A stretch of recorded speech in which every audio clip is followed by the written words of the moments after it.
Hello and welcome to this week's video. My name is Anuska Taylor. Welcome to my channel. And if you haven't yet subscribed, please do subscribe because it makes such a difference to me getting my videos out to more people. So, would you like to make a greater impact when you speak and persuade and influence people when you are speaking? Well, if the answer is yes, then you have to be willing to speak from your heart. In today's video, I want to talk a little bit more about this and also how you can begin to connect to your heart. So if you're just focused on the facts and the figures and the data, but there's no powerful emotional delivery behind your speech or your presentation, your audience will just switch off. However interesting your facts are, that can only ever take you so far. So obviously you need to be able to communicate with clarity and with thoughtfulness and coherence, but being able to bring a level of passion and energy and enthusiasm into your speaking is so important. Now, again, as I say in all my videos around speaking, it's about variety. So it's not that you're up there for the whole time, but you have this ability to freely express yourself, freely connect to different emotions, freely use the full range of expression in your voice. That is what makes your speaking engaging. So in my work, I often see this as a greater challenge for people who, let's say, are in more left brain type roles, type jobs, and maybe they are very intellectual, maybe they're a scientist, maybe they're a lawyer, maybe they're into computer programming or engineering, banking, something that we would consider to be more left brain than right brain. And so they're often much more focused on the facts, the figures, the data, the numbers. And the emotional aspect of speaking is almost non-existent. So if you're someone that falls into this category, you may consider yourself to be very analytical and logical and very rational. And so connecting to that more emotional side of yourself, you may actually find quite a challenge in your life in general. So when it comes to work and it comes to public speaking, that aspect you find very, very difficult to bring to the table when you are communicating to people.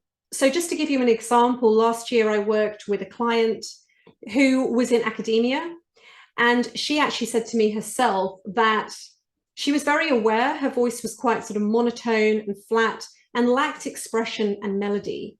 But she said to me, in the world of academia, this is how everyone talks. And her interpretation of that was that it was perceived to be a distraction if there was too much expression in the voice. So if we keep it very monotone, very kind of bland, then people will listen to the facts and the figures and the data. But I would argue it's actually the opposite, because I think people just switch off. So a lot of this is about conditioning, as is everything around what you've been conditioned is, well, if I'm an expert, if I'm an intellectual, if I'm an academic, if I'm in more of the sort of the left brain kind of world of work, then I'm not allowed to be emotional. I'm not allowed to connect to that emotional part of myself. Otherwise, I won't be taken seriously. So just check in with yourself, because the ego will always make everything black and white. It's either I'm not emotional or I'm really emotional. And there's always a middle ground. We can always find somewhere in the middle that not only supports what you're talking about, brings it out, makes it really engaging, and allows you to really connect to it in a way that isn't too over the top for the environment that you're speaking in. Now, as kind of mentioned already, this can show up in the voice often when we have people that fall into this category. Very often a very monotone voice, flat, kind of dull tone. Often the pitch is very low. There can be a lack of pitch variation, a lack of dynamics in the voice.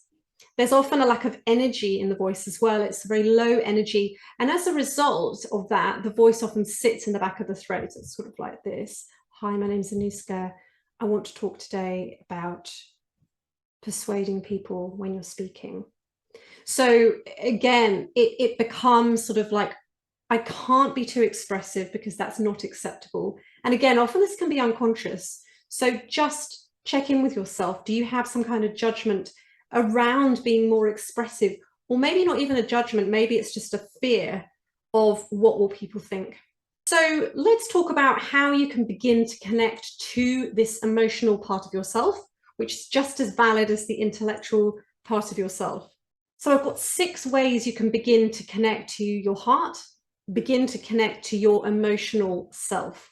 Now, we are emotional beings. It's just a lot of us are disconnected to that emotional part of ourself because, as I mentioned, a lot of us are conditioned that it's wrong to be emotional, and in certain jobs, you don't show emotion. So it makes sense then when you come to speak, you're not going to allow that to come through, but you're really doing yourself a disservice if you want people to engage and you want to really make an impact when you speak. So first of all, and this is going to vary from person to person, obviously it depends on what you're doing, and so I can't possibly cover every scenario, but what is your why? Simon Sinek talks about this a lot. I'm a big fan of knowing your why because I think it drives everything in your life, actually. But what is your why for this particular presentation or speech that you're making? And can you connect to the emotion in that why? What is it I love about what I'm talking about? Or even what is it I hate about this? Because either way, it's actually quite a strong emotion, love and hate. So what gets me excited about this? What do I love about this? What do I hate about this? What drives me crazy about this? What's actually really funny and ridiculous about this? And also there could be some anecdotes or some funny stories around challenges you've had, frustrations you've had, things that have gone horribly wrong, but you've managed to kind of steer it in a new direction. So can you connect to the emotion? Now, you're not going to obviously connect to all of that necessarily, but can you begin to connect to at least 1 or 2 of those? The emotion behind the love, the hate, the joy, the frustration, the anger, the humor, etc., etc. Can you find at least 1 or 2 of those to connect to in what you're speaking about? And then also think about what's the ultimate goal or vision for this speech or presentation. You know, why am I doing this? What's the purpose of this? As in, what's your personal why, but what's the bigger vision for the project or the talk or the speech that you're giving? So that's the first one. And you should be able to connect to at least 1 or 2 emotions from that. Even if you say, well, I'm doing a presentation for work, there's got to be something in there. Even if it's not something that you're personally connected to on a deep level, there will be some emotion in there, even if it's just frustration, but channel that, use that, because that's a powerful emotion. And actually, as my coach says to me, anger is just unexpressed passion, and frustration is just a kind of low-level anger. So think about anger and frustration as just some level of unexpressed passion, and then bring that into your presentation.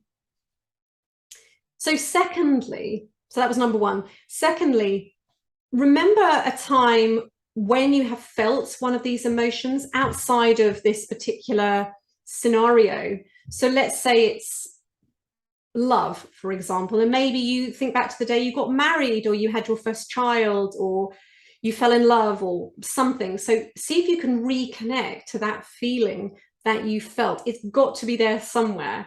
This is about rekindling emotions. We are emotional beings, so they are there. We've just got to sometimes, you know, remove that armor and allow ourselves to really feel and express ourselves. So can you connect to that feeling in your body? And when I say connect to that feeling in your body, like close your eyes, relax your shoulders, take some deep belly breaths, and really connect to that emotion. Where do you feel it? Because you will feel it in your body somewhere. Maybe you'll feel like your heart expanding or opening. And, you know, equally, if it's something like anger or frustration, you might feel a tension in your chest. But where do you feel it? Because this is all going to help you connect to these emotions when you're speaking.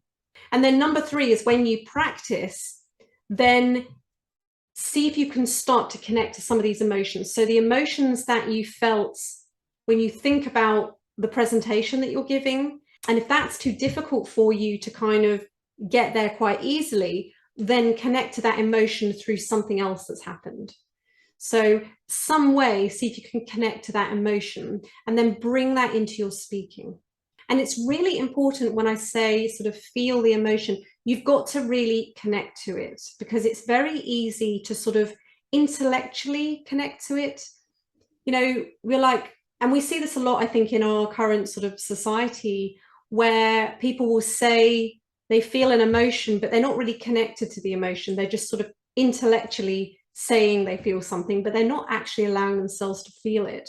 So really allow yourself to feel it. However uncomfortable it is, allow yourself to feel it, because that's going to make you a much more powerful speaker. Just as a really random example from my singing days in musical theatre, for anyone that has watched any musical theatre, which presumably is most people, even if it's just on TV, when you're sort of singing musical theatre, you're obviously also acting. And one of the things that I used to see, and I used to do myself as well, actually, is you sort of make the hand gesture, you know, for example, if you're singing about love, you might be like, and you're singing about love, and it's all very sort of fake, versus actually connecting to the feeling of love. So we don't really connect to the person singing about love because they're not connected to it. So remember, the audience will only connect to something if you're connected to it. But if you're pretending to be in love, I'm in love, but you're not really in love, and you're not really connected to that feeling of being in love, the audience is not going to fall for that. That's just an example, by the way. So number 4 is do things that you know connect you to your heart. Again, this is going to look different for different people, and this has got nothing to do with the speaking, by the way. This is just to help you connect to that. So it could be, for example, listening to music, playing an instrument, singing, dancing, cooking, being in nature, doing yoga, gardening, playing with your pet, playing with your child. Like, it's going to look different for different people. But think about activities that you do where you really feel a connection to your heart, where you feel like an expansion when you do it. So for me, it's singing or listening to music, or not all music, but certain music. I feel like my heart just opens in a way that maybe I don't get with lots of other things. So that's it for me. But there will be something for you. We're all different. So whatever it is for you, because the goal of this is for you to really allow yourself to feel your heart, really allow yourself to connect to that part of yourself, that tender part of yourself. Number 5 is to challenge yourself to get outside your comfort zone with your voice, because we're still dealing with the voice here. Often when we're talking about people who fall into this category, the voice, as I mentioned, is often very monotone. It lacks expression, dynamics, pitch variation, etc., etc. So pick one thing, and it could be, for example, well, I always speak really low. So I always talk down here when I speak, and it's quite monotone and my voice is very low. And just see if you can start to explore the edges of your voice. So maybe to start with, perhaps just make some sounds. Woo! Wee! Just literally just make some sounds. Get yourself out of that comfort zone of that low pitch. And then see if you can start to, and do this privately, first of all, before you get comfortable. Practice this privately, record it. But see if you can start to play around with varying your pitch. So if your voice is always low, see if you can go a little bit higher when you speak. Just see what happens. See how it feels. See how it sounds. Because it's not going to sound the same in your head as what other people hear. And usually when I work with people on things like this, they usually think it sounds ridiculous in their head. And then they listen back and they're like, oh, actually, it sounds actually quite engaging and interesting.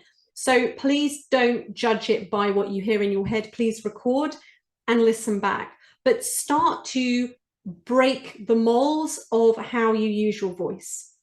Your voice is designed to move. It doesn't like being stuck in a tiny place. It doesn't like the load in one single place. You're going to have a much healthier voice if you learn to move it around. Now, again, you don't need to go to sort of stupid extremes and hello, my name is Maruska. You don't need to do that, but it's just getting a little bit more movement, because that's going to be so much more engaging. And then number 6, and finally, you know, the more you connect to your heart in everyday life, And the more you can start to connect to the emotion when you do have to prepare for something, whatever it is, you can find some emotional connection in what you're saying, the more naturally this will just start to express itself through your body and your voice. So the voice is just an expression of your inner world. So the more this becomes embodied, the more you allow yourself to feel and really express emotion, it's going to have to come out in your voice. Now, obviously, if there's a lot of constriction and tension in your vocal mechanism, let's say you've got a lot of tension through your facial muscles or your jaw, that is going to hinder the sound coming out. So if you're finding it quite challenging from that perspective, then this is where someone like myself comes in, because I can really help you to release the brakes, release the tension around your instrument and allow the freedom to come out, allow the voice to come out. Because if there's a lot of tension and constriction in your instrument, it is going to be hard for that full vocal expression to come out. So if you're interested in seeing what this is all about, how this can work in your voice, how you can start to connect to more emotion in your voice, please do schedule a voice discovery call. It's a 30-minute call where we can start to explore your voice, look at what's possible, look at perhaps how you're holding your voice back and how you can begin to move forward. Because the most impactful way of working with your voice is working privately with a coach. I know that might sound self-serving, but it's true, because trying to do it yourself, it just will take you forever. And also you can't see the picture when you're in the frame. So working with someone like myself who can really hear what you're doing, help you to release the brakes, help you to free your voice. So then when you do connect to the emotion and you're willing to kind of go there emotionally, the voice is now an open channel and ready to allow this beautiful expression, powerful expression out. So I'll put all the links below if you're interested. If not, I will see you on next week's video.